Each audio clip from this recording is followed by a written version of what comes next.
Welcome to the Beyond Atheism podcast, with me, Nathan Alexander, and my co-host, Todd Tavares. This podcast moves beyond questions of God's existence to ask, what's next in a godless world? Beyond Atheism is produced and distributed by Atheists United Studios.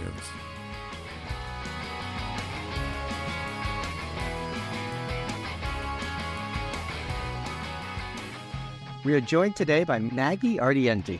She is currently board president of the Secular Coalition for America. Maggie has worked in the nonprofit sector for over 15 years in development communications for organizations such as the American Humanist Association. She's also served as a board member for the Secular Student Alliance. In addition to the work she does for the Secular Coalition, she's also the development director at PFLAG National. Maggie, welcome to Beyond Atheism. Thank you so much, Todd. Thank you, Nathan. It's an honor and a pleasure to join you. Oh, thank you so much. Yeah, thank you. It's good to talk to you.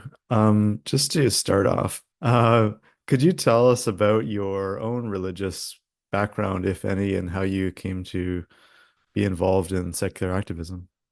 Sure. Well, I was raised Catholic, being Filipino-American, immigrant parents from the Philippines, Catholicism, Spanish colonization, and all of that. Went to Mass, read the stories from the Bible, had a lot of religious iconography growing up. Catholicism is really ingrained in Filipino culture. So it was hard to escape. But when I was 13, my parents divorced, and my dad was left to raise 7 kids on his own, so big Catholic family. And and he, obviously, had to work and, put food on the table and take care of 7 kids on his own that, didn't really leave a lot of room for going back to Mass. So that was actually a good time for me. I started to really question beliefs anyway. I'm reading stories in the Bible and I'm going to school and I'm thinking, what I'm learning in science classes isn't really reconciling with what I'm reading in the Bible. But I really kept those beliefs to myself. I really didn't feel like I could share that with my family in any way. Definitely didn't share it with anybody at school. I really kept it to myself for a long time. It really wasn't until I went to college, I was the first in my family to go to college, that I was able to explore, learning about atheism and humanism, thanks to a student group that started there. I went to James Madison University, and the group was called the James Madison University Freethinkers.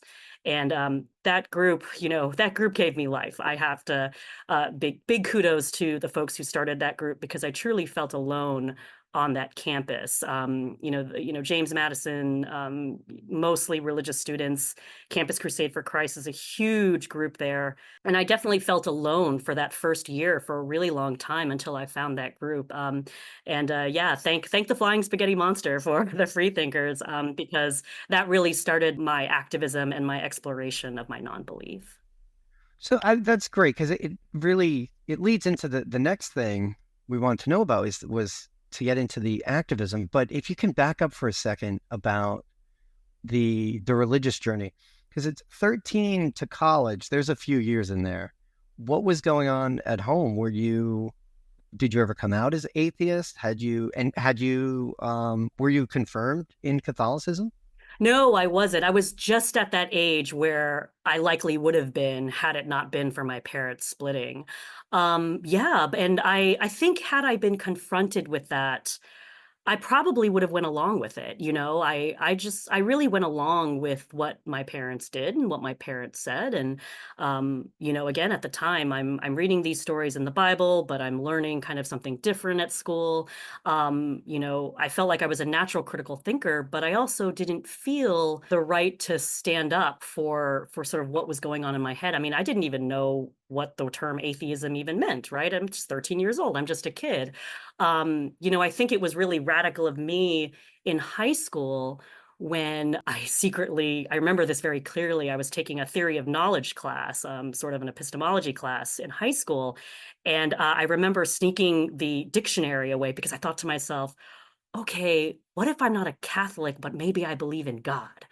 And so I was like, what is that? What's that word? And I literally look it up in the dictionary and I find the word deism. And so I started calling myself a deist in high school. But again, even keeping that to myself, I was not telling anybody that I was questioning Catholicism in any way. I wasn't questioning things. If people ask me, hey, you're not going to mass or anything like that, I'm just like, hey, look, my dad's busy, but I still believe. I'm still a believer. But I was really not being honest with people, and I was really questioning at a young age. And how much did it, you were talking about how Catholicism and being Filipino, there's a lot of overlap there. And this Oh, is something absolutely. we've heard before about other cultures where it's so tight that it's kind of the same, and you can't give up one without giving up the other, right? Did you feel that connected in your Filipino culture? Did it feel that connected? 100%. I felt scared that I would lose my family if I told them I was an atheist. I'll tell you that, in fact, my parents didn't even know I was involved with the James Madison University Freethinkers at all. They had no idea that I was involved in this club.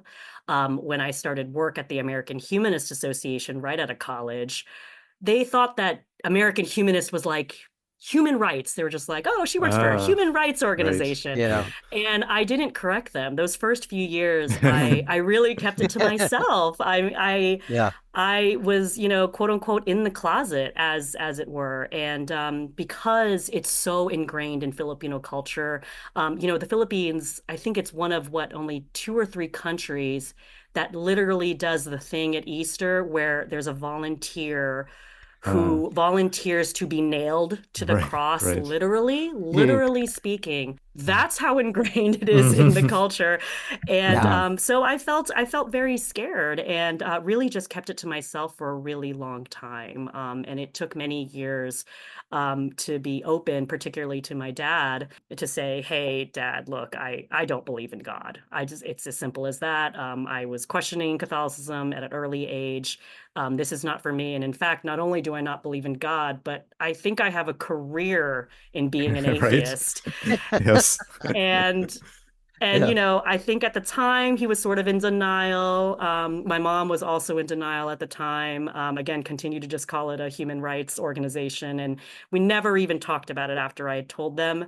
Now, thank goodness, my dad even sometimes questioned things, and he's about as liberal as they can come. He's a proud Democrat, and he'll even stand up for, when politicians are overtly religious or talk about God, he'll actually say something. He's still a Catholic, he's still a believer, but it's a big deal when he can stand up and recognize that, again, when you're mixing religion and government, it actually harms everyone. Hmm. Yeah. No, that's interesting. And how did you get involved then? Like you mentioned you work with the American Humanist Association right after college. How did you get involved with them? Yeah, well, this is how, I definitely want to give a shout out to the Secular Student Alliance because, the free thinkers at JMU, we were a campus group of theirs. August Brunsman, who was the executive director at the time, had held a conference. He held a conference in Washington, D.C. Of the SSA. And we went, some of the members of our group went there. And that's where I learned that there was an even bigger, wider secular movement out there, that there were actual people who were being paid to be atheists, paid to fight the separation of church and state. And that opened my eyes to the type of career that I could potentially have. So kudos to August and kudos to SSA, because that conference was transformative for me. I met so many leaders of the secular movement at the time, and listened to some great speakers. It was an amazing experience. And there, working one of the booths was the American Humanist Association. And at the time, it was Mel Littman, who was the president of the organization, and he was telling me about summer internships. And I was like, that sounds great. I'm very interested in that. So I applied, and was selected to be one of the interns the summer after I graduated college. So I moved from Harrisonburg, Virginia. 2 weeks later, I was in Washington, D.C. That summer, I worked as an intern, but then there was an opening for a development assistant. to the executive director at the time, Tony Heilman. I got that job because I was already there, and I think there wasn't anybody else, I think, at the time. But lucky me, I was very happy about that because it was an opportunity for me to have a job, to do amazing work for an organization I respected. I really felt like I hit the dream organization right out of college. And I was there for 12 years. So it was a wonderful experience. And that's how I started. I realized right away after that conference, after my involvement in the Freethinkers, that I wanted to be an advocate. I wanted my career to be centered on fighting for the rights of the non-religious, fighting for the rights of all marginalized communities. And I couldn't be more proud to have started my career at the American Humanist Association. Yeah. I'm really glad you went to the Freethinkers instead of Campus Crusade for Christ. That could have made Me too. And also let me share a quick story about that. Sort of I go to JMU. It's like my second week as a freshman. There's a truck that's outside my dorm and they're passing out bags, right? And you're in college, right? You're like, you'll take anything free. If they're giving away free stuff, you're going to grab it. So I take a bag, I go back to my dorm, I open it up, and of course, it's a copy of the Bible. It's a copy of Lee Strobel's, The Case for Christ. It's a little flyer for Campus Crusade for Christ. And of course, my first thought, by this time I am an atheist, but I'm keeping it to myself. But my first thought is, they just duped me. This is so irritating. This is how they have to get members. They can't, clearly label, hey, we're just giving away free Bibles. At least Jehovah's Witnesses are being clear about what they're doing. You know what I mean? And they don't bother you. But this group, I was so irritated, and it sort of solidified my atheism even more. But that's why I was so happy to find the Freethinkers, because I thought to myself, what's the counter to Campus Crusade for Christ? And that's why I think that, what Secular Student Alliance does is so important, because it can be transformative. It was transformative for me, and what they do on college campuses is so important. And great work on everyone who's been involved in that organization. Kevin Bowling, who is the head of that organization, a wonderful, wonderful organization that's helping people, feel less alone. Yeah. And it's moved you in this direction. Now you're the board president at the Secular Coalition. What does that do? What are you doing there? Well, first, the Secular Coalition for America. Our mission is essentially twofold. It's to be the coalition lead of over 20 national organizations across the country, big and small. Stronger together is absolutely true. When we can work together and find common ground and show the power of our political movement and our strength in numbers, I believe that we can make a lot happen. And so that's one of the big reasons why the Secular Coalition was formed. In fact, it was formed, I think, the year I started at AHA, which was in 2005, because there were a couple of folks, I'll mention the late Woody Kaplan, who is a big civil liberties advocate, ACLU person, and Herb Silverman, who was a big atheist activist based in South Carolina. He actually filed a lawsuit to repeal the law that prevented atheists from running for public office. He ran for a notary public position, and he was able to challenge the law, and it got repealed in South Carolina.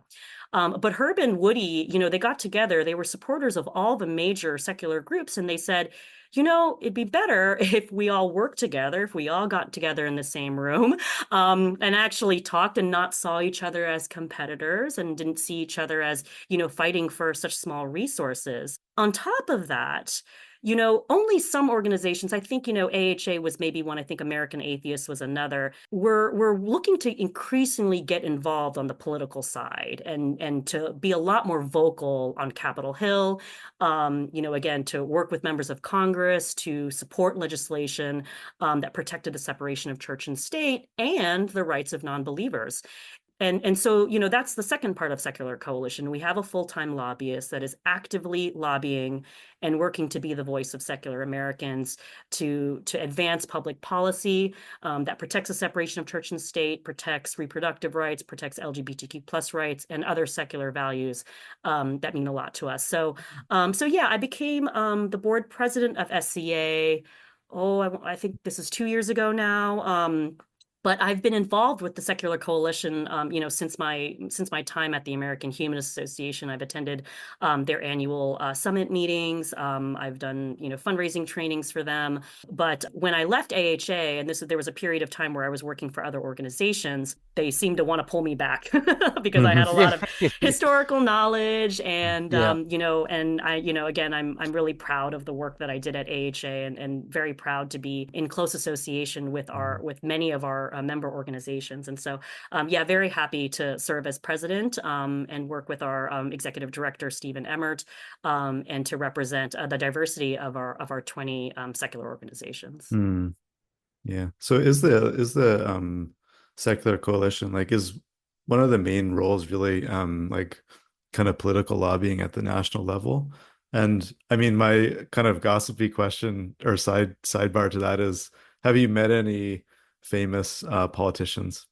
Oh, absolutely. Oh, okay. Oh, and What I'm is the happy to talk Yes, about that. Oh that's my the goodness. gossip I'm time. very grateful for that. Yeah, well, first I want to say I love living in DC. I've lived in DC again since I started working at AHA, so nearly 20 years now. And it is a joy to be in our nation's capital, to participate in the political process, to have your voice heard. But yes, I have been very grateful to meet a number of members of Congress. In fact, I'm meeting them sometimes before they were even quote unquote famous. For example, I'll mention Jamie Raskin off the top of my head first, because he used to actually call himself, a humanist, maybe with a lowercase h, and I know he primarily identifies as Jewish, which is really great. But of course, I like to call him he's a Jewish humanist. We have Jewish humanists as part of the coalition. We even have an organization dedicated to secular humanistic Judaism. So he's probably the most high-profile member of Congress I've met. Congressman Jared Huffman. He is the one out atheist, or rather humanist. He identifies specifically as a humanist in Congress. So he's a huge champion of our work. He leads the Congressional Free Thought Caucus, which advocates for the rights of non-religious Americans and looks to protect the separation of church and state and democracy. So we're really proud of the work that he's done. Yeah, I've met, I'm trying to think of others. I've met Representative Pramila Jayapal. I've met Nancy Pelosi. She's not a member of the Free Thought Caucus, of course, or anything like that. But, I've gotten the opportunity, I've met Elizabeth Warren. I've really gotten the opportunity to meet a number of folks who, are certainly religious. They're proud to be religious, and they're proud of their religion, but recognize that they can ally with atheists and humanists because when Christian nationalism or another religion looks to impose their beliefs on everyone, it affects everyone. It affects all religious people and non-religious people. So yeah, it's been a really great and exciting opportunity. And just over the years, we've met some really great people who are looking to champion our work. Mm. And they're receptive to the message. Yeah, absolutely. I think it's a big deal that there is a caucus dedicated to free thought. It's I think a big deal that we had a member of Congress who said, this is a growing demographic. Atheists, humanists, agnostics, nones, N-O-N-E-S, people who identify as no religion. I think we're a group that can't be politically ignored. And I think polls and surveys are showing that we're, quote unquote, the largest, quote unquote, religious demographic. We are growing in numbers significantly. What is it, like 1 in 4 now, identify with no religion. And so when you see, religious groups, sort of declining in numbers and declining in involvement in church services and worship services and things like that, and you see the increase of non-religious people, it's we're a group that can't be ignored. And we do have values and we do want to be involved in the political process. In fact, I think I saw another study that showed that atheists and agnostics are the most politically active group, again, amongst quote unquote religious demographics. And so, I think whether you're Republican, Democrat, or independent, we're very politically active. And I think that members of Congress and other elected officials really need to take notice. Yeah. But it doesn't seem that we're in the driver's seat, though, has been the issue. Are there like, well, I don't want to put us on the back foot, but are there positive goals that the SCA, the Secular Coalition, is promoting first and foremost, or is it mostly a response to what religious groups are trying to impose? Well, sometimes lately it feels like reactive. It does feel like a response to, what the, sort of what the Republican controlled House attempts to do, what, proponents of, again, Project 2025, which I know we'll talk about more, and sort of MAGA Republicans are trying to promote. I mean, they're very clear about what they want. They want a Christian nation. It's as simple as that. They want everyone to believe what they believe. They want this country to go back to quote unquote biblical values. That's their goal. What we try to do at Secular Coalition for America is certainly respond to those efforts and remind everyone that this nation was not founded on Christian values and that we are a diverse melting pot of many religions and none at all. So our focus is certainly sounding the alarm and also waving the flag, saying that we exist, that we're citizens just like everyone else, that we're proud Americans, we're proud to be living in the United States where you do have the freedom to believe or not believe. But yeah, there's a lot of certainly proactive legislation. We certainly look to the Congressional Free Thought Caucus and to Congressman Huffman and Congressman Raskin in particular about bills that they're looking to support and they're looking to advance. It's not always reactionary. Sometimes it's as simple as recognizing the National Day of Reason in sort of contrast to the National Day of Prayer. There have been resolutions recognizing Darwin Day in the past. There've been more, sort of opportunities to talk about what we are for rather than we are against. But most importantly, certainly supporting legislation, progressive legislation related to reproductive rights, LGBTQ plus rights, racial justice, social justice, other, again, education and, opportunities to support public schools and to, stop taxpayer funded religion and schools and things like that. So there's all kinds of opportunities where we look to make our voice heard, but at the same time, support policy that respects and advances the interests of our community. Mm-hmm. Yeah. I think it's a good point too to say just kind of being there and kind of being out and like you say, this is a quite a large demographic, and I think maybe not everyone realizes how big of a chunk of the population it is. So I think it's making yourselves a force is part of it. You mentioned too Project 2025, and I wonder if you would maybe elaborate on maybe some of, well, what is it first of all, and could you say maybe what are some of the the highlights or lowlights, I suppose, of this Project 2025? Well, Nathan, I was going to ask, I'm not sure how you feel about cursing, but this is the Oh yeah, section where I might start throwing go the ahead. F-bomb or the S-bomb. Project 2025 is some scary shit. Let's just put it out there.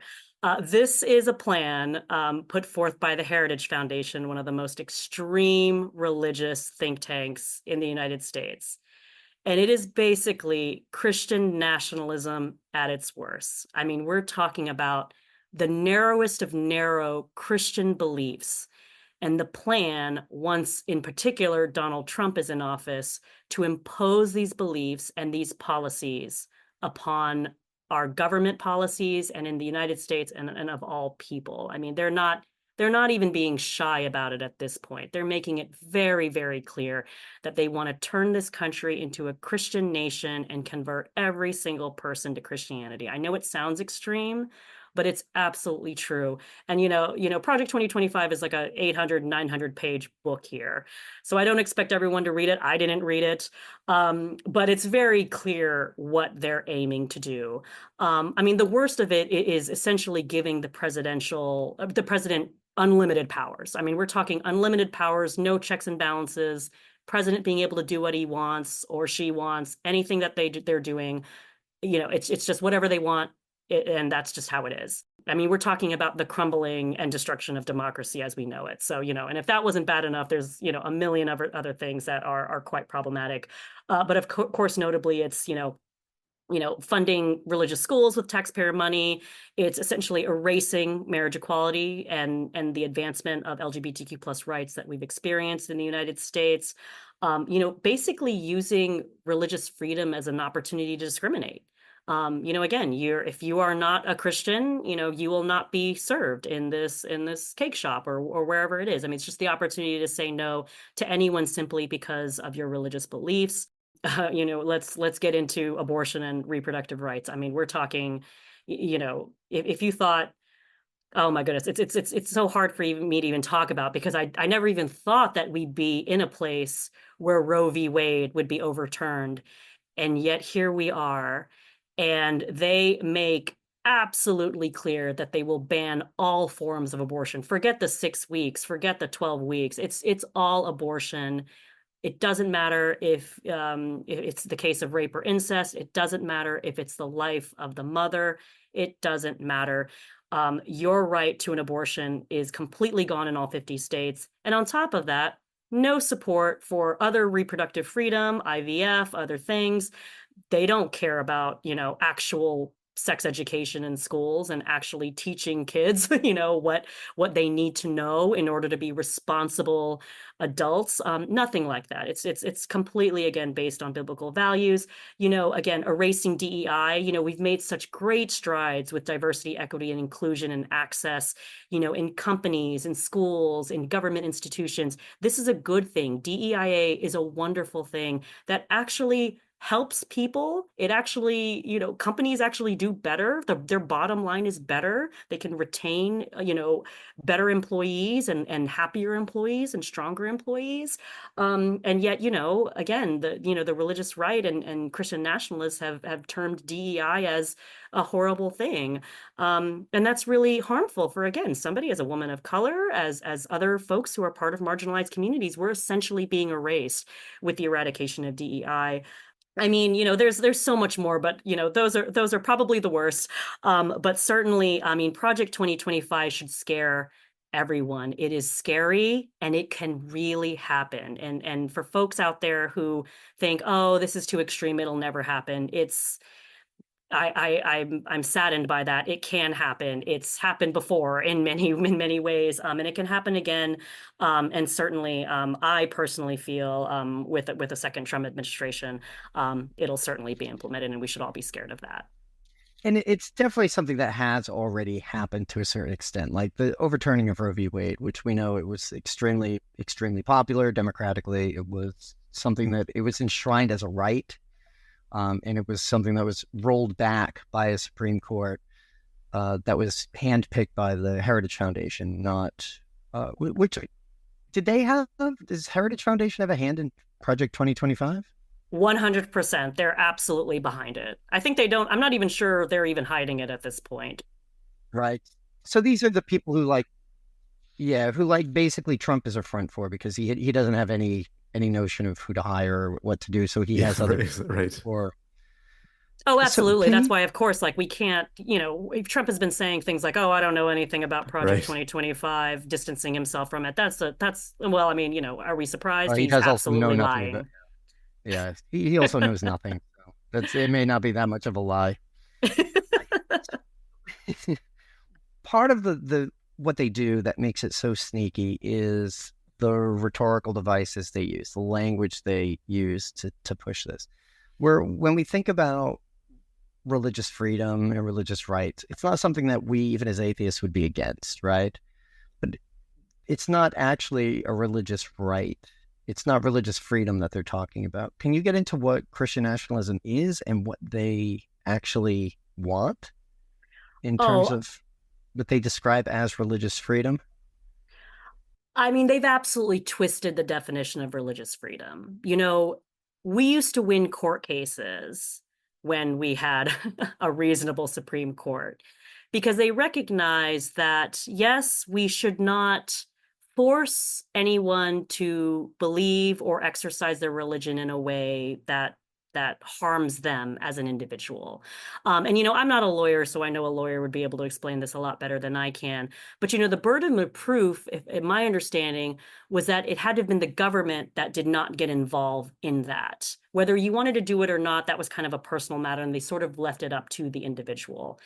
There is no doubt that Christian nationalists want to wield the government to weaponize religious freedom in favor of Christianity. And again, particularly a narrow version of Christianity, evangelical Christianity. In fact, if anything, I'm almost curious about all of this because, I guess if they've turned everyone Christian and the United States is a Christian nation, well, what Christianity? I'm starting to, be concerned about what that narrow view is. I mean, I think Christian nationalists are very clear about what they want to do. I mean, we're talking about Bible readings in public schools, the 10 Commandments in all government buildings. Again, conversion, absolute conversion. I don't know where atheists and humanists will have to move. I mean, we may have to move. I mean, again, I don't mean to sound alarmist or extremist, but, just identifying with the organizations that we're a part of, it could be really scary. I think Christian nationalists are in no way going to be in any way sympathetic to us. Their rhetoric out there that's saying things like godless Americans, or they don't even call us Americans. They should say godless people are looking to destroy America. I mean, they're not kidding around. They really see us as these horrible enemies that are looking to destroy the United States, and nothing could be further from the truth. We are proud Americans because the foundation of America was founded on true religious freedom, which allowed everyone here to believe or not believe and to exercise their faith or non-faith as they see fit. And so it's really scary, the tie between Christian nationalism with Project 2025, with the Trump administration, with Trump running for office. They're all intertwined together, and we should be very, very scared. Hmm. Yeah. I think it's definitely like a mistake to think that, you know, to see history as kind of like an upward line of progress and to think like we can never go back or whatever. I think that's a big mistake. And yeah, it can't be kind of lulled into thinking like, oh, this scenario could never happen. I mean, I think that's, what maybe people thought about Roe v. Wade or something, like it would never be Absolutely. overturned. Um, but on a more positive note, maybe like talk about what can people do to like get involved, and to kind of help out with secular organizations or in any way. Yeah, absolutely. Well, first and foremost, I truly hope that folks check out secular.org and learn about the Secular Coalition for America. Again, we have 20 national secular atheist humanist groups that are part of the coalition. And I definitely encourage you to check out those organizations as well. Join their mailing lists, donate, become a member, become a supporter. Yeah, sign up for our newsletters so you can learn about the organized work that we are doing at the national level, again, to combat Project 2025, and again, be the voice for non-religious Americans. Actually, starting tomorrow, the Secular Coalition for America is organizing a Project 2025 Week of Action. So this is starting tomorrow through Monday, October 21st. And throughout the week, SCA is going to be sharing links and sharing social media posts and other resources to raise awareness about Project 2025. We'll also be highlighting the work that our coalition members and organizations are also doing to combat Project 2025. And so I really encourage folks to check that out and participate however they can. I think it's on Thursday. Our executive director, Stephen Emmert, is participating in a Zoom webinar with one of our coalition members, the American Human Association's new executive director, Fish Stark. Some folks may know that Fish Stark is the son of Representative Pete Stark, who was the first out atheist, humanist to come out in Congress, the first in history. He was a member of Congress in California. Yeah, and he received the Humanist of the Year award. I think this was in 2008. And that's when he came out as a person who did not believe in a higher power.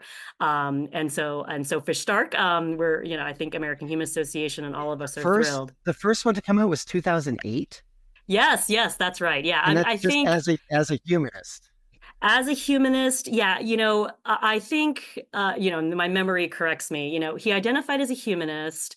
He, I think, sometimes even identified as an atheist, but primarily, and in fact, this was something that the Secular Coalition for America did. One of the earliest actions that we took when we first started was that we sent a survey out to all of the members of Congress and sort of we introduced ourselves and we asked them what their religious affiliation was and whether they believed in a god. And all of them, of course, came back with, yeah, where I'm Christian, I'm Jewish, I'm this and that was fine. But one member of Congress submitted the survey and said I think they said they were Unitarian. They identified as Unitarian, but they did not believe in a higher power. And at the time, we were like, we'll take it. We'll take that. Yeah. Yeah. We were so excited. Yeah. We claim the Unitarians. Yes, Yeah. we're happy to take that. If you say you don't believe in a higher power, maybe you don't use the term atheism or whatever, but you're a humanist. We're gonna take you in the humanist fold. And that was Representative Pete Stark of California. And yeah, I hope I'm remembering the corrections right. I'm sure the folks at American Human Association can correct me if I'm wrong about that history. But that was really exciting because he was the first member of Congress to come out and be open about it. And he didn't get the backlash that a lot of people expected. I guess he was from a pretty liberal district of California, and people were like, yeah, that's fine. Yeah, it doesn't matter. And that's what we want. That's what we want when we think about members of Congress who come out. We want it to almost not even matter that you're a humanist or an atheist, as it shouldn't for every member of Congress. We elected you to do a job. We elected you for the values that you represent and the policies that you're going to push through. And so that's what we want. And so yes, it was Pete Stark that was really the first. Yeah, we honor Jared Huffman, who was clear about his humanism. He identifies as a humanist. We're really proud of him, and again, proud of all the members of Congress who support the work that we do. Have they gotten much pushback, or I don't know, have they been villainized, if that's a word, for coming out as atheist or humanist in the past? Yeah, I think we would have expected a lot more, but again, I think it speaks to the growing acceptance of non-religious belief. I think there, again, are a lot more people who are non-religious, or more people who identify as an atheist or a humanist or a secular person or spiritual but not religious. And so I think it wasn't as a taboo as it was, even, again, when I started back in 2005, I mean, even back then I was I wasn't feeling very strong about telling people I was an atheist or even using that word. I think nowadays it's a lot more destigmatized. And yeah, I think I remember when Congressman Huffman came out as a humanist, it was mostly positive. I think maybe one or two folks who maybe sent a piece of hate mail, but it was overtly positive. And I think he's one of our strongest members of Congress. And, again, the focus shouldn't be our religious belief or non-religious belief. It should be the policies that we're putting forth. Mm-hmm. Yeah. I think there was something like Bernie Sanders when he was running a couple years ago. I think there was some interview where it was with if I remember right, it was with one of the late night talk show hosts, and he was saying like, I think he said he didn't believe in like a god, if I'm remembering that right. I don't know if someone wants to confirm or deny that. I don't know.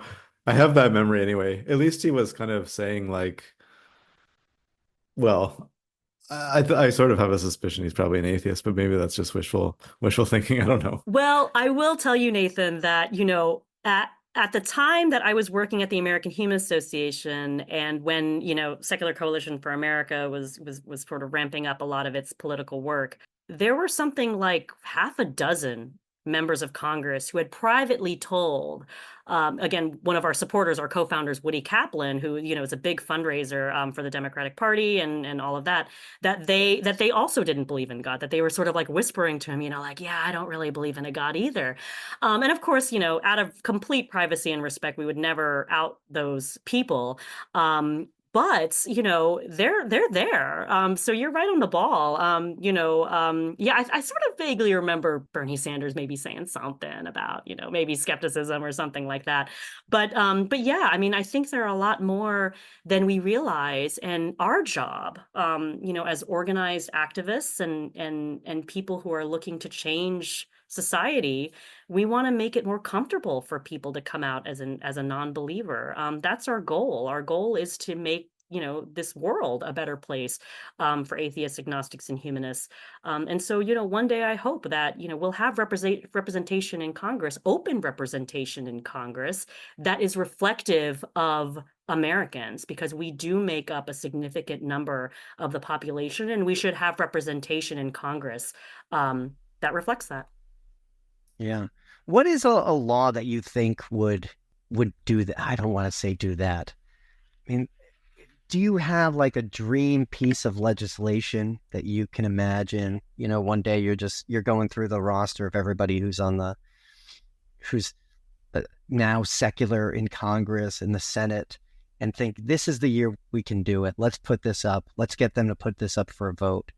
And then we've made it. Is there something like that you imagine that is the sign that secularists have made it? We've done it. We've asserted our political control. Or not in that strong a term. Not like we're taking over, but like we've made it. We've arrived.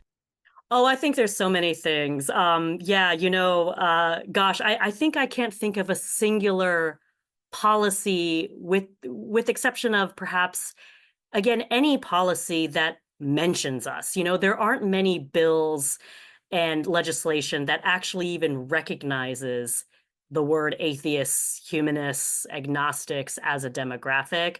If I remember correctly, there was some time ago, there was an international religious freedom policy that was signed into law by President Obama. And I hope I'm remembering this right. But it was the first time that it was a piece of legislation that actually included atheists and humanists as Wow. inclusive of religious freedom. And that was an advocacy effort by the American Human Association, American Atheist, Secular Coalition for America, Humanists International, of which I also serve on the board. That was many, many years of simply recognizing us in a piece of legislation and recognizing the importance of international religious freedom, and being sort of again against blasphemy laws and other things where people were being persecuted for being an atheist or not following the main religion. So I would say that was one instance, in my history that I recall being a we made it opportunity in many ways. The fact that even President Obama recognized non-believers in his inauguration speech, that was such a huge deal. President Biden has said things like the secular and the sacred. So he's sort of given us a shout out, which has been nice. I I think he hope. mentioned it in his speech once. At the end of the Yes. speech, like, thank you to the non-religious people too. And again, Wow, yeah. we'll take it. I know Yeah. we should be Great. probably asking for more, and we should be, definitely fighting for a lot more, and we certainly do. But I think progress happens slowly. We're in this for the long haul. We're changing hearts and minds, one person at a time. But yeah, I think again, just the recognition of our work, again, just like the LGBTQ plus movement, there's all kinds of opportunities and proclamations and things. I would love that for the secular movement, for us to be recognized as a true demographic. Yeah. No, and I think that speaks to a larger thing because one of the problems that we have with atheism, just it's a general word, is like it doesn't stand for anything, it doesn't promote anything, it's a negative, where we don't have this. And so we spend a lot of time talking about and thinking about, well, like once you get to that point, what happens next? And so much of what you're talking about, Maggie, are these issues that are just related to individual freedom, right? Like when you go down this road of being an atheist and a humanist and a free thinker, the place that we seem to always end up are these very, very humanist positions where it's not like, well, we need to have all the rights. We need to say what's going on. We need everybody else to do this. We normally say is like, well, everybody should have the right to X. Everybody should be able to Y, autonomously and safely. So knowing that that's what you guys are working for, I think what it is, it's a reflection of what we've been learning. It reinforces everything that we've heard from other people, and it's really Well, fantastic. yeah, I think you bring up a good point, Todd, regarding, the term atheism and its limitations. Although I would say that, you know, that word is a very powerful word. I'm proud to use that term. It's wonderful that your podcast is Beyond Atheism, because I think that's where a lot of us start. And I think we still have a lot of work to do. American Atheists, they do an amazing job, working to continue to destigmatize the word, and to embrace that word very proudly. But you're also right in that, after, I'll mention that, when I was at the JMU Freethinkers, we always started the year off with the "Does God exist?" question. That was always the first topic of our group meeting, right? Of all these, most of the college freethinker groups, they always started with that. I'd say by my senior year, I was almost tired of that question. I was like, okay, Right. Yes. yeah, we Yes. Yeah. don't believe in Yeah. God, move on. Yes. And Yep. I think that's why, your podcast is so important, and groups are so critical. It's because, once you've identified as an atheist, what's next? What are your values? Then what are your values? Because as we know, there are atheist Republicans, there are Yeah. atheist libertarians, there are Yeah. atheist, and when I say atheist extremists, I don't mean extreme in their atheism, extreme in other values that really don't align with humanism, certainly, but also most secular people, I would say, that are part of our movement. Again, I don't want to, all of our groups are different. Everyone is, we're not a monolith, right? We're all of us, when I say secular values, that could mean something completely different, from what another person means. But I think that, and that's why I like the term humanism, because I believe that it speaks to my values, as an extension of my atheism. And and sometimes I'll even throw in agnostic if someone is really pushing hard and they're going, okay, come on, are you don't really know, do you? And Yeah. I'm like, well, neither Mm. do you. You don't Yeah. Yeah, know yeah. either. We're all Right. agnostic. Like I Mhm. use all the terms because I really do believe they encompass all of my identity.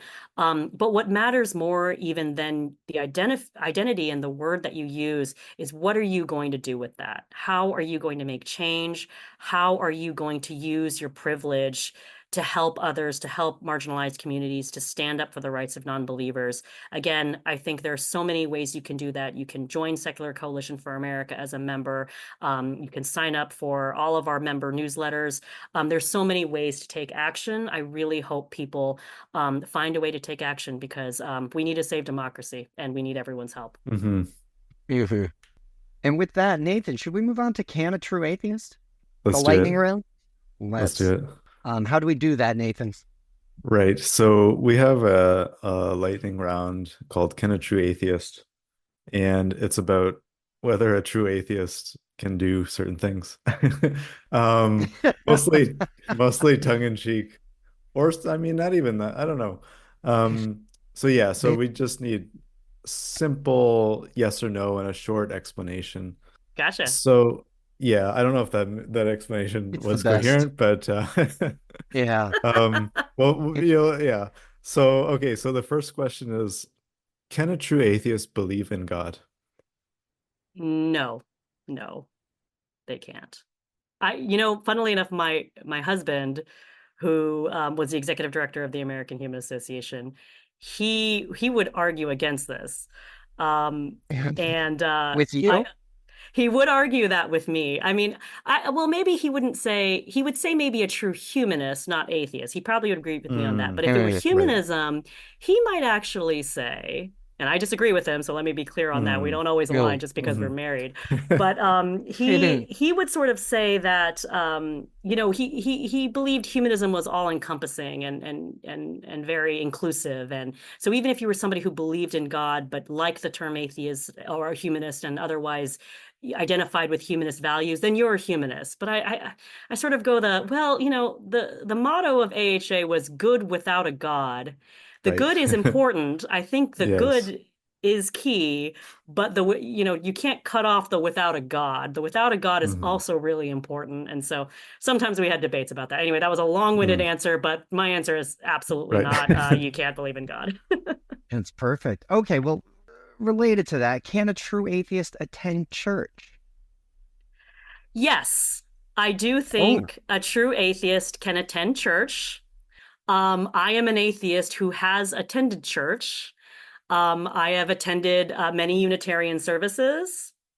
I have also attended, I participated in an education program with AHA called the Humanist Institute. And, I think it's important to actually learn about other religions and participate in other rituals to learn about it, so that, you're coming with all the knowledge, and that you've come to your atheism or humanism in a open way. So I do think that, I think just because you don't necessarily believe in the tenets doesn't mean you can't enjoy a 1 hour sermon on ethics Right. or conversation, have some cake at the end, meet some new people. Why not? Mm-hmm. On a similar note, can a true atheist attend a religious university? I don't know why they'd want to, but yes, only because I know of of atheists and humanists who have attended religious universities. So yes, but I'm not sure why they would. But I do think that a lot of atheists and humanists are interested in religion. I was a philosophy and religion second major at JMU. Right. So it's always Wow. fascinated me. It's interesting to me as a social movement. But I again, I had if I could go back, I think I would have majored in business or something a little more practical. Yeah. Did it strengthen your atheism, or did it soften it? Or no difference? It strengthened Attending my atheism for sure. Really? Absolutely. Really? Absolutely. Yeah, yeah. It's just again, you're still, especially like I was taking like a Judaism class, and I was reading these, the stories were coming up again, even from, obviously what I learned in Catholicism. And I just thought to myself, like, why? Why does anyone believe in these fantastical stories? And I don't know. So for me, I was just like, well, the rituals are interesting, and the history behind, religion is interesting to me. But the belief itself, that I just went over my head. I didn't care much for right. that.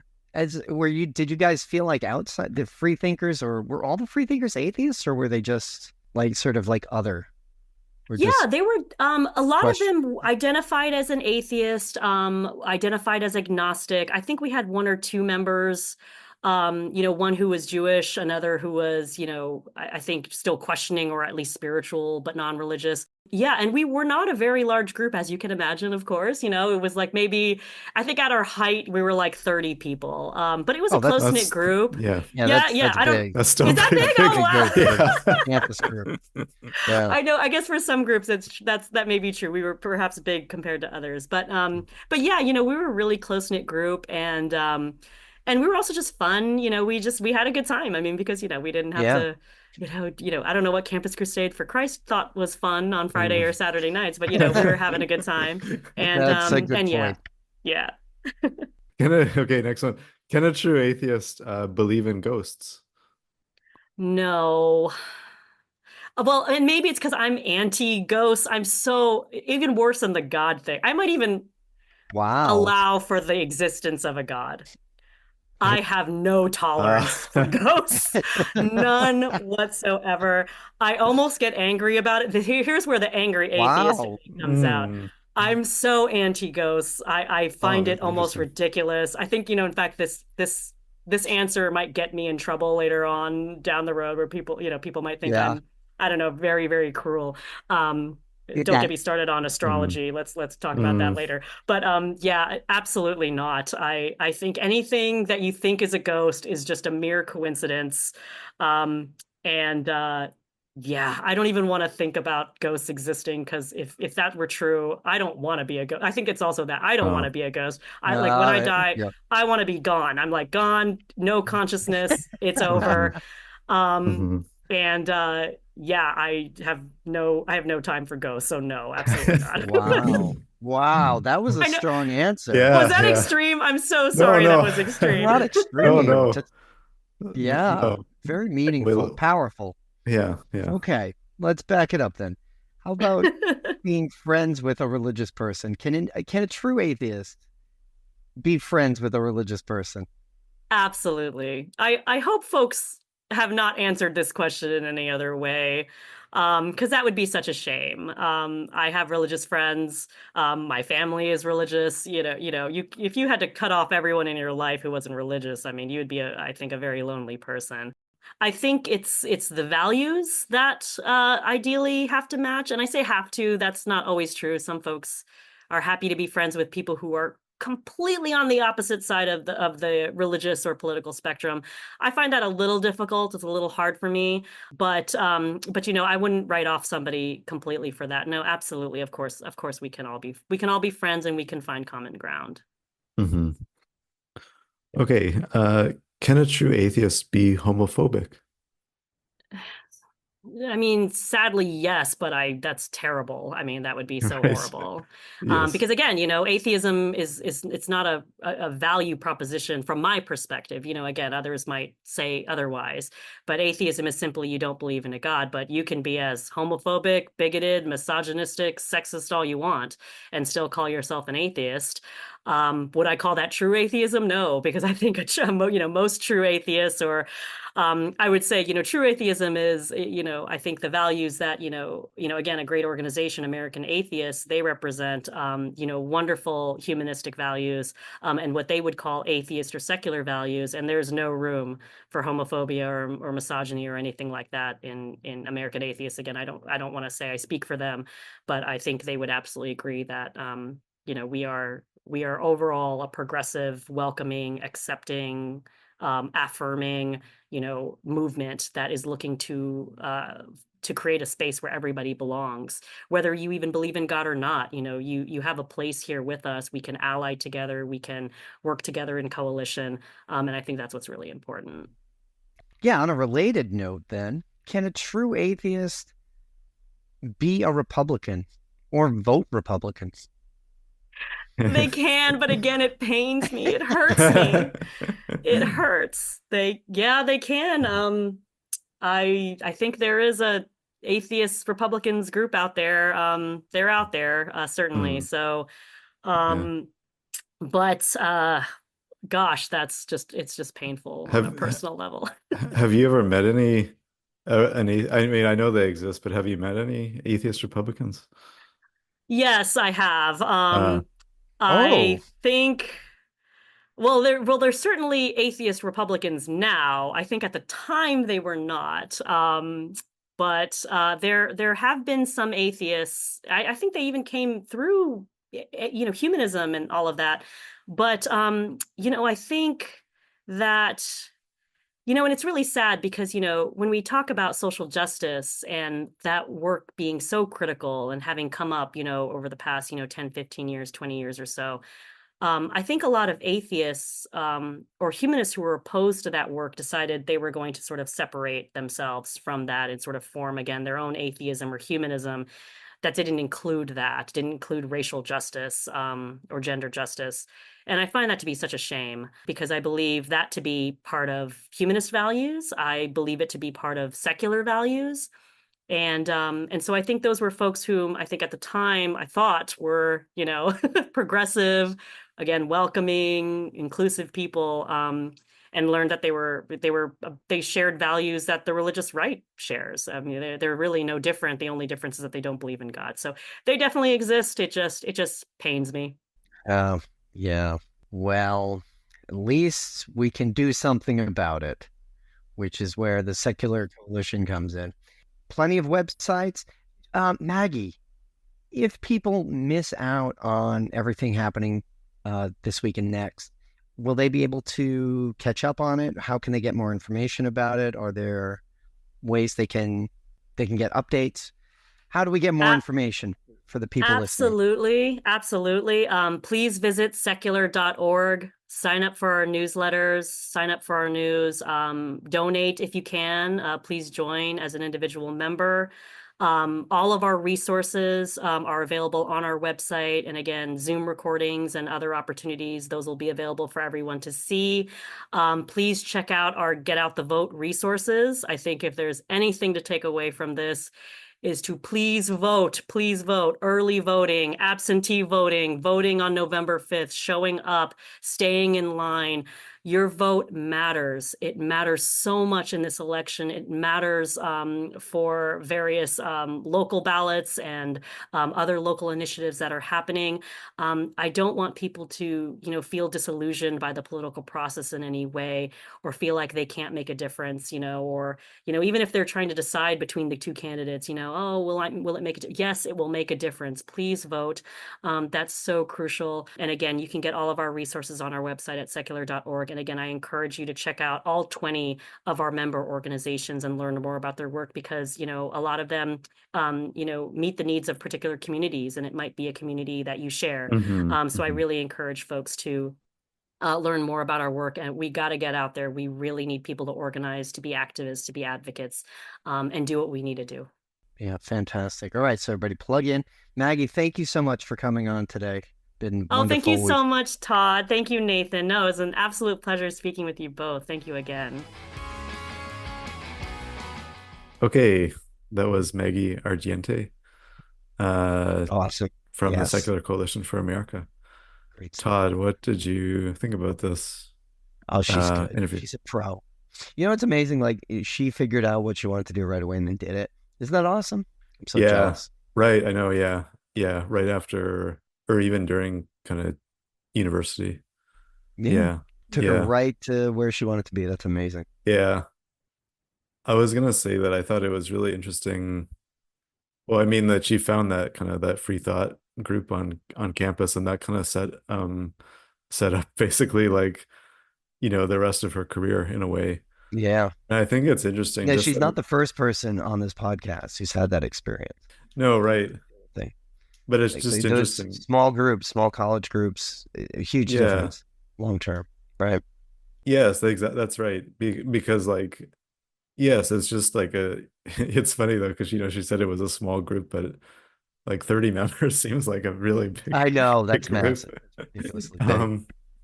But no, it's interesting because it does show like, even like this sort of smaller activism can kind of, have this butterfly kind of effect, where now she's, one of the national leaders in like the Secular Coalition for America, and yeah, it's interesting. Yeah, so if you're in a small group now, or you're thinking of, just you and a few like-minded friends, it makes a difference. It matters. Yeah, that's right. Yeah. I looked at my own University of Ottawa. There's no such, as far as I could tell, no like atheist or secular group or anything like that, which was too bad, I guess. But well, if only there was someone there who could help organize one. Well, I'm not a student though. But excuse is excuse. Yeah. This is the problem. Yeah. But I mean, it's, yeah. Was there one like when you were a student? Do you remember? In undergrad, I don't know. I don't remember. But there definitely was, when I was in grad school, there was I think it was a local group. Now that I think about it, I don't know if it was a student group. But there were other avenues. Well, and this is one of the things that we see with the Secular Coalition, is that because it's an umbrella organization, you get this huge mix of people. And that's what really does it. And I think that's been part of the activism in the past for me as well, is that it's totally intersectional, whether you like it or not. That's just how it's going to be. Were there other big takeaways that you had, Nathan? What was something that struck you? Maybe just the kind of the presence of the organization and then kind of national political level, that they're really making inroads and kind of, gaining prominent politicians who are kind of joining up with them, or at least willing to speak with them. Yeah. And I think especially, I mean, we've talked about this many times, I guess, but like as the demographic continues to grow, it's like it can't be that like politicians kind of meet with them begrudgingly or whatever. Like it has to be like seen as like a critical kind of constituency. It is. That yes, like it's going to be increasingly that you can't kind of like or also that you can't like be ashamed of it or like try to like hide your like meeting with this group. Like no, like can't dodge them. It's gonna be like a pretty critical group in the same way, like like we've mentioned many times, about in the same way like the evangelicals are an important constituency for the Republicans. So Um, so yeah, I think Yeah, that's yeah, and interesting. that Yeah. the Secular Coalition is like it's a serious organization. It does real work in a real place in halls of power. Yeah, Yeah, that's right. Yeah. yeah, Yeah. Hmm. Hmm. yeah. Yeah. That's a good point. I lose sight of that too sometimes. We don't think about it that way. You know where my mind went for a lot of this? Oddly enough, this is kind of weird. My college where I'm teaching now, we have this semester, the school went really hard on getting handicap accessible desks into all the classrooms. And you can see it. Like it's definitely there's a presence there. And it makes sense when you're on campus and you see, okay, there are people who need accommodations. School's really good with accommodations. But, and this is not every classroom, not even most classrooms, some classrooms have desks where it doesn't matter, but some classrooms have right-handed desks and left-handed desks, and some classrooms only have right-handed desks. Yes.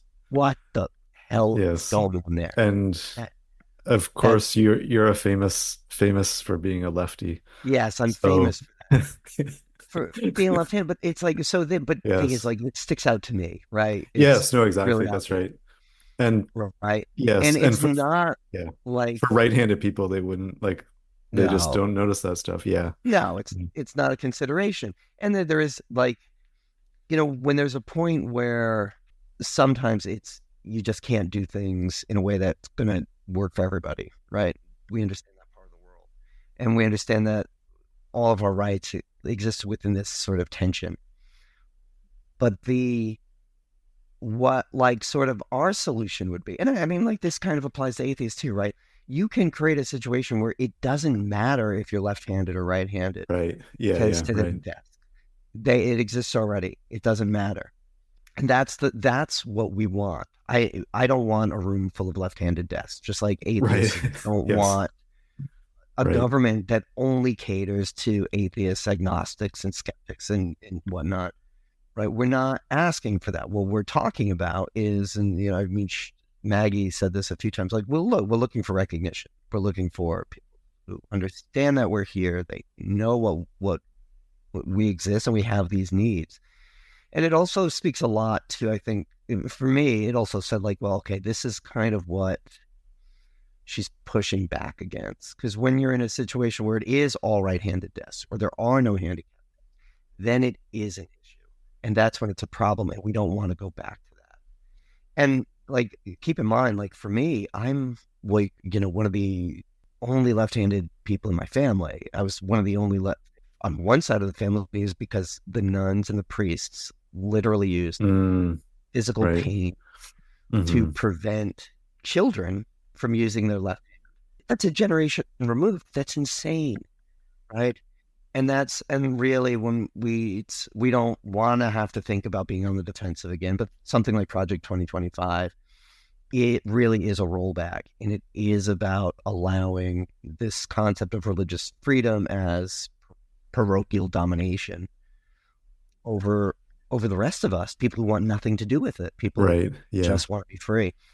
Yeah. Um, and unfortunately, this is the prerequisite to moving beyond atheism. It is a reminder that, and like for Maggie, it's definitely tied to social justice. I can tell that she sees it inextricably linked.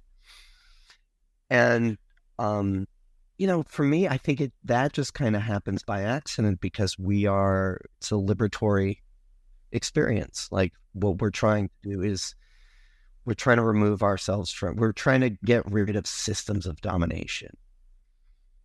We're trying to liberate other people, not so they can all be the same, but so they can be themselves. When that's the approach of the sort of umbrella group for atheists, I think that's a great approach. It's where we need to be. We Yeah. need somebody doing that. Yeah. And it's definitely a place to, I mean, it's not just atheists and other secular people who don't want to live under like a kind of particular form of Christian domination. I mean, it's most most people really, I think. So even or like probably lots of Christians too, like they don't want that either. So No, you're not um, driving around my neighborhood. You got to see some of the bumper stickers and road signs. And right. Yeah. But yeah, no, I think it's important. And I think one thing I was thinking about too, like you were talking about at some point, or you were asking about like what would be kind of a dream piece of legislation or whatever. But I think also like, with like the First Amendment and so on, like a lot of this is already there, it's just about not allowing this. Yeah, I think it is like a good point, like this religious, like twisting this idea of religious freedom to really be kind of freedom to oppress people on Yeah. the grounds of your own Right. religion. Yeah. Yeah. Yeah. Yeah, Yeah. I know, but yeah, you can't do it. That's the whole thing, right? It's part of what makes religion religion. But or sometimes we don't need to get into theological debates here. Thing is, she didn't say tax churches. I'm sure she had a good reason for saying that. That's where other people's heads go, but not Maggie, not the SCA, not yet anyway. Yeah. Yeah.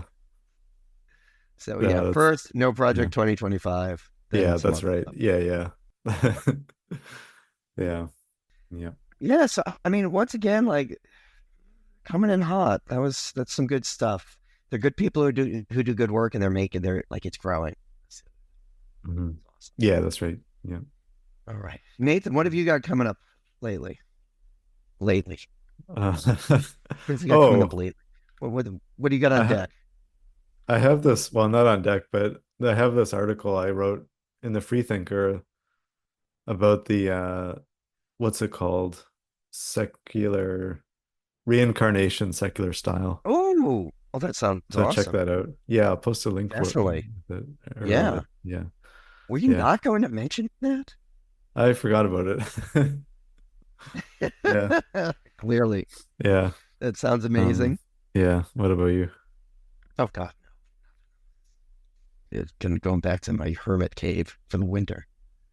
Gonna batten down the hatches, and come out once a month to talk to you. Just yeah, that's all I've got going on. So anyway, thank you, Maggie, for coming on. It was fantastic. Everybody, we've got links below to all their events, the web pages, some of the upcoming events and actions. Also, check out their member groups. Huge list, something for everybody there. And yeah, like I mean, we know one of the things we've discovered with these network effects. Everybody's got a place. You can always find people like you. So always something out there for you. Uh, Big thanks to the audience. If you want to reach back, we love hearing from you. Any complaints, send them to Nathan G. Alexander. Are you still on the Twitters? Yeah, but I'm on BlueSky now. What's your Uh handle there? I am not sure. It's something like Nathan G. Alexander or something, but I'll post Something it. like your name. I forget. Yeah, yeah. I don't know what it is exactly. Well, it'll be linked below, I'm Yes, sure. yes. Um, and yeah, Red Japan bringing it again. Great to hear them. Whatever happened to those guys. Also, big ups, Atheist United and their entire radio network. Anybody, anything else we need to plug? No, I think we're good. No, we're good. We nailed it. Awesome. This is a good one. Talk to you later. Bye bye.